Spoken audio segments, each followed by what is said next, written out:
Hello, in this episode, I will be revealing how to optimize your mind-muscle connection to achieve all your fitness goals and achieve that dream physique that you're looking for. It's all through the mind-muscle connection. And that is where you're going to be able to, use your mental focus to really make the muscles move properly, become more efficient, and actually have the appropriate connectivity to the muscle in which your command improves. Now, this doesn't happen overnight. This is a dedicated discipline process, just like anything. Listen, you didn't ride a bike the first time you went out and rode the bike. It took you 5, 6, 7 times. It took you maybe even more than that. Maybe it took you a month or 2 weeks or 5 weeks. That's just a simple riding the bike. Now, when we're talking about all the different movements of the muscles and the muscle patterns, you can, in order to achieve the fitness results you want, you can build this mind-muscle connection, and it is essential to make sure that you improve that focus and mental energy towards those muscles, and whether it's an isolation exercise or a compound exercise. So in this video, in this episode, we're gonna go through the attributes, the tips and strategies, the benefits, and how to go about this. And I've designed over the years. Of course, I started training sports conditioning camps and personal training and all these things while I was still in college for health and human performance at UMass Lowell. This was in the early 1990s. So I've been doing this for a very long time to make sure that I can give the right tips and techniques that helped me get to what I visualized for myself in my dream to play collegiate sports. After a car crashing into me when I was just 13 years old, and I broke both legs and spent 4 months in the hospital. Well, I didn't realize at the time when I was crashed into by that car and went up and over the hood and landed on the other curb, and don't remember much after that until I, of course, woke up in the hospital on in traction. So I had to relearn how just to walk because I had no muscle left in my lower body after 4 months in the hospital. And then after that, I had to learn this technique, this process of mind-muscle memorization, mind-muscle conditioning, and using my mental focus to build each individual muscle and then work with them as a compound movement pattern to get them back to full optimization in order to play high-level sports. So here we go. We're going to begin, of course, with some focus and some tips. Okay? So the first thing is you have to concentrate on the flexing and the release of the muscle, flexing and stretching. And when you do that with resistance we're talking about strength training in particular right now, because strength training is where you need to build. You need to build the muscles in order to run more efficiently. You need to build the muscles to do better push-ups on your own. You need to build the muscles to be a better climber or a better skier or play better tennis. Each individual muscle has to be strengthened and then optimized together in a pattern of movement. And that pattern of movement, which would be for your particular thing that you really like to do, which could be, again, playing tennis, it could be skiing, it could be swimming. I've trained a lot of swimmers over the years, and that entails making sure that not only are all the lower body muscles and upper body muscles stronger, but then they train with their mental energy and focus to work them together in a whatever swimming event their particular, some of them would only have 2 or 3 major events. So you wouldn't be doing all the strokes, but how do they work together in that stroke that they're doing? So whether it's golf or anything else, let's talk about the mind-muscle connection and strengthening that mind-muscle connection. Because you can already understand the benefits of training with the M3 process. And the M3 process means that you're focusing your mental energy into a muscle group. Now, the first step is to, again, feel the stretching and flexing of that muscle group. How does it tighten? How does it stretch? How does it tighten? How does it stretch? And with that, you're testing, of course, what strength is available for that muscle. And then you're testing what's available on the other side, the right side versus the left side. Okay, so whether it's your chest muscle, or whether it's your back muscle, the front back, or whether it's the right shoulder, left shoulder, we're going to make sure that all of those are tested and equalized, right? So we want to make sure that they're equalized. Well, how do we equalize them? We have to make sure we have that focus and innovate and recruit the right muscles. Recruiting the right muscles is where so many times we get on a bad path.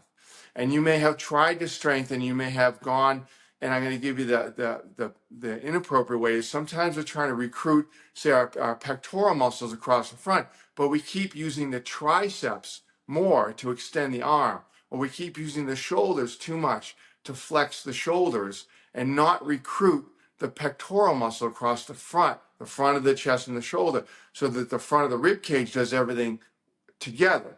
So if you're using your triceps too much, you're not going to be recruiting your pectoral muscles. And that causes dysfunction. And that causes a lot of shoulder injuries, because if you're recruiting the triceps and you're putting all the stress that you're trying to put on the front of the chest muscles, which is a stronger muscle group, it stresses the shoulder. Okay? So if you're tightening your triceps too much, trying to do your pectoral muscles, don't let that stress go to your shoulders. We want to recruit the pectoral muscle. And that's so important. Whether you golf, you play hockey, you need to have recruitment on the right muscle and the right strengthening, so that the right side of the chest and the left side of the chest, they have an equal motor cortex, right? Our motor cortex, we're telling it to do its movement, and it's performing that movement, and then we build that strength up accordingly. But we can't build that strength up if we're not recruiting. So how do we do that? There's a very important process, and that's once we feel that we're stretching and flexing the muscle. The second step, this is called the M3 Muscle Finder. I designed this over the years to help all of my clients and students and you to make sure that you have appropriate recruitment of the right muscle. The 3-step muscle finder method is you're feeling the stretch and the flex. So you actually can feel the mTOR, we talked about that, the mechanistic movement of the muscle, and that's improving that rapamycin. It's releasing that epigenetic factor that says, oh, I'm moving that muscle. I need to strengthen that muscle. So that's the mTOR, or stretching, flexing. The second stage of the M3 Muscle Finder that I designed is this: do you feel blood flow start to happen? Do you feel a burn start to happen? So the burn is going to signal you that you're using the right muscle. Don't be scared of the burn. The burn is part of the discipline of using your mental energy to accomplish something that the common average person can do, but doesn't always understand the process of it, okay?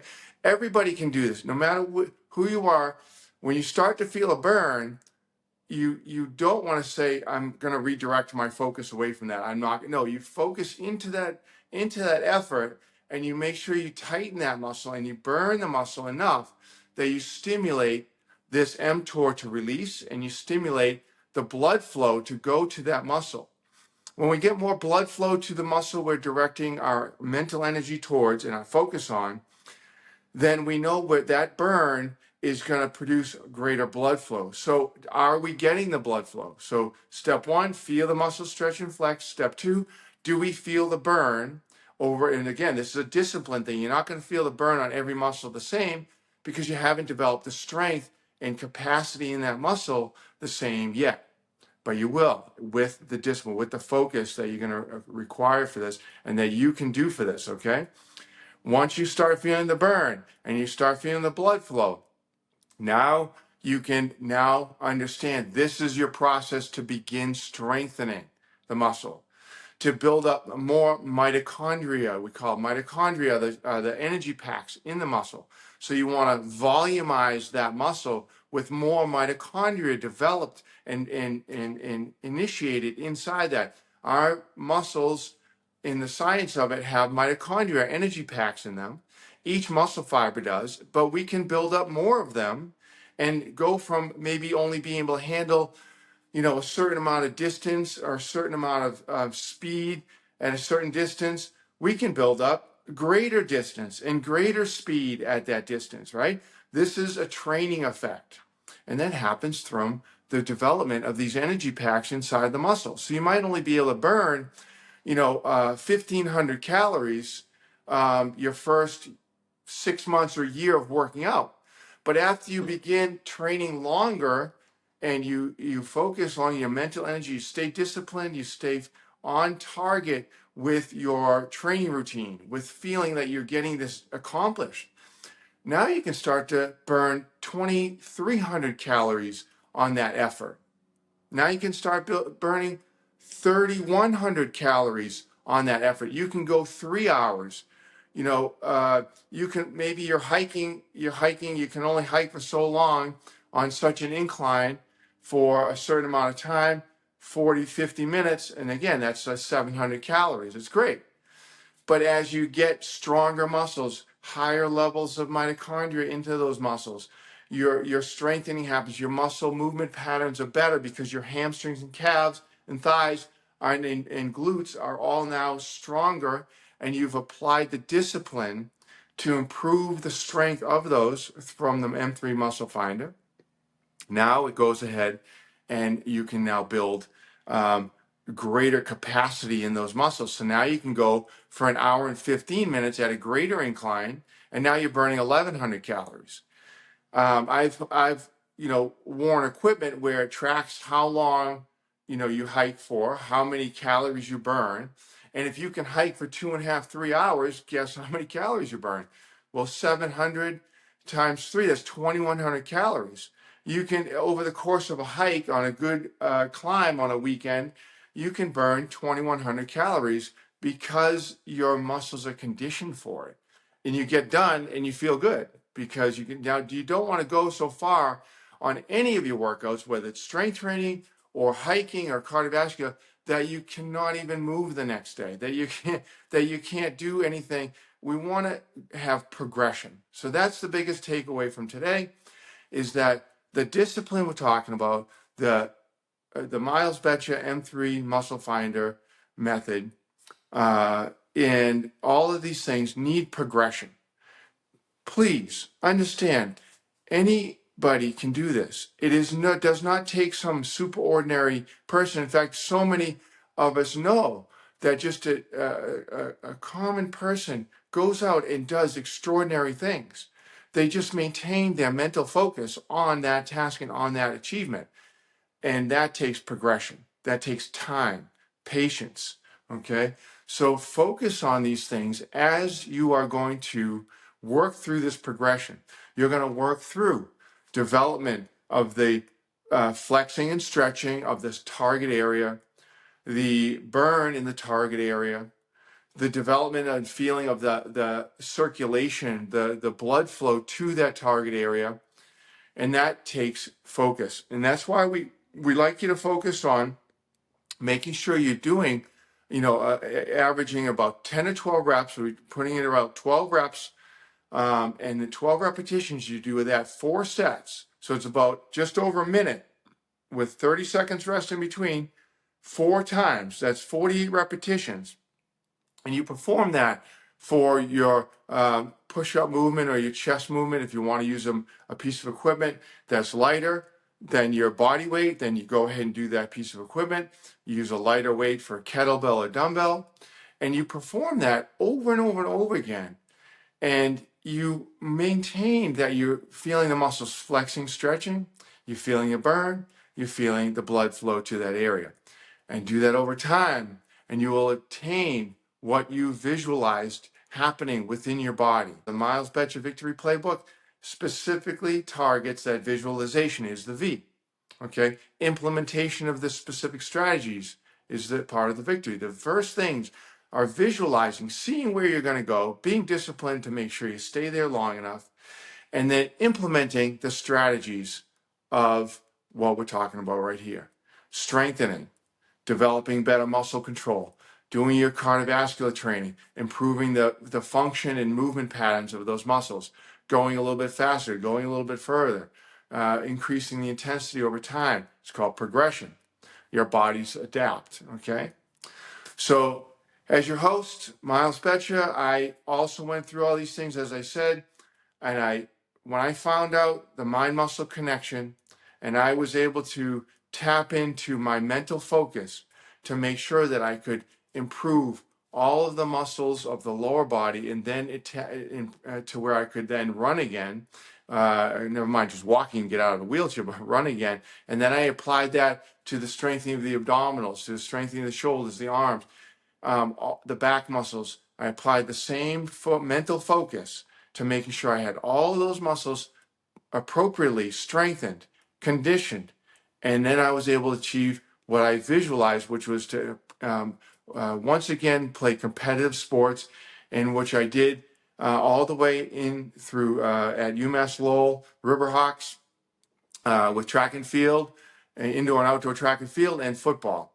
So I continue that to this day. I also play some competitive baseball out here in Arizona. So I look forward to hearing from you. Please let me know if you have any input, any thoughts you'd like to hear, and I look forward to seeing you on the next episode. Thank you so much.